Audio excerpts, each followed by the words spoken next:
Мені сказали, іди, дідушка, гуляй. За віком мене нікуди не беруть. Ну це не забороняє мені воювати. От ми вже приготували за Дніпро. Я вважаю, що ми різні зовсім. Як плюс і мінус, як південь і північ. Це ми називаємо російський ленд-ліз. Вони просто хочуть знищити Україну. Звичайно, я міг не піти в 22-му році, бо я інвалід другої групи. І за віком мене не беруть ні в ЗСУ, ні в ТРО, бо я вже досяг того віку, як Ісус Христос, тільки помножене на 2. За віком мене нікуди не беруть. Ну це не забороняє мені воювати. Це у нас бика, такі красуньки. Це такі. От ми вже приготували за Дніпро і за Київ. Приготували подарунки русні. Що вони від нас хочуть? Вони хочуть нас знищити. Це не йде розмова про якісь угоди, про якісь домовленості. Вони просто хочуть знищити Україну і разом з українцями. Тому що ми відрізняємося від них.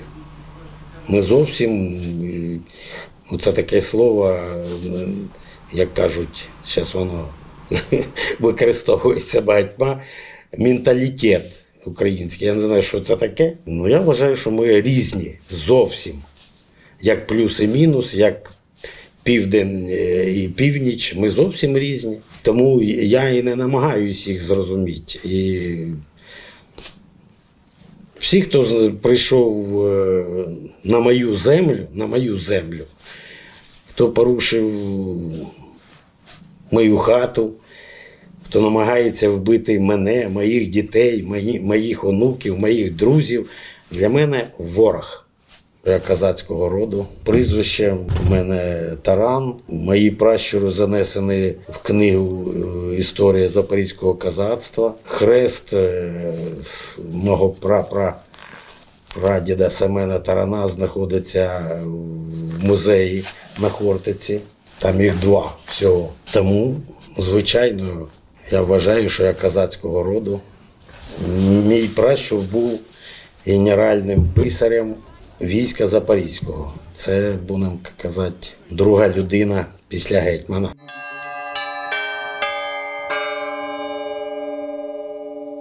Я зовсім не військовий. Я служив службу ще в радянській армії. Це було в 1976-78 році. Тому ніякого відношення до військової служби після цього я не мав. Я закінчив економічний факультет Донецький інститут совєтської торговлі. Працював 19 років в торговлі. Потім був приватним підприємцем до 13-го року, до початку Майдану. Ну і потім вже Майдан, після Майдану вже війна. Пішов добровольцем, навіть не виникало питання, чому добровольцем, бо за віком я пішов в кінці травня, а перший візит у мене був в військкомат. Здається, чи в березні, чи в квітні, не пам'ятаю. Мені на той час було вже 58 років. Ну, і мені сказали, іди, дідушка, гуляй. Тому я пішов в добровольчий батальйон. Там теж, не дуже хотіли мене брати, зважаючи на мій вік. Прийшлось доказувати, що я потрібен.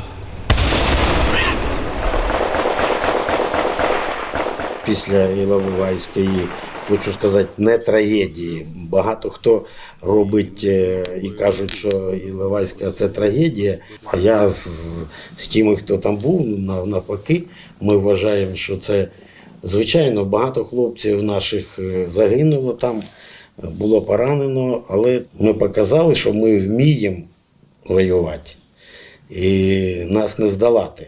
Да, я там отримав поранення, хотіли відтяти мені обидві ноги, але мені пощастило. Я потрапив, був один із 10, хто потрапив в Естонію, в Таллін, центральний шпиталь. І там, ну, як я шуткую, у мене 3 ноги. 2 своїх і з ціпком ходю, тому у мене 3 ноги. Первый ствол, огонь! Ну, як командир підрозділу, це відповідальність і тяжка праця, будемо так казати. Нічого, ніякої романтики в війні нема. Це не кіно і не якась вистава. Чесно кажучи, я був впевнений, що буде. У нас і назва, чому «Степові вовки», бо ми ще в 17-му році зробили центр підготовки хлопців, ну, щоб не забували, як поводитись зі зброєю і все таке. Тому, коли цей підрозділ ми робили, не виникало у нас питань про назву. У нас центр був підготовки «Степові вовки». Ми вирішили назвати на честь Івана Сірка. Ну, в підрозділі багато хто за віком 60+. У нас багато, я казав, 60+, і плюс ще інваліди війни. Ті, кого не візьмуть не з ЗСУ, не в ТРО. Но є ті, хто і молодший, ну теж з пораненнями тяжкими. Ну вони як діти для нас, і тому і відповідальність лежить як за дітей. Я ж кажу, що я з сином теж, звичайно, хвилююсь, коли кудись виїжджають, виходять, хвилювання. Уявіть собі, і за сина, і за хлопців. Це теж війни. Та це отсюди надавали хлопцям на перекрути. Ну, я зрозумів. А там комплектування. Вася. Коти, як кажуть у нас, ми своїх не кидаємо. Тому село, що ми звільняли, ми позабирали, бо покидали їх всі, там, ну, звичайно. Хат уже нема, тому ми всіх забираємо. Всі, хто до нас приходить, ми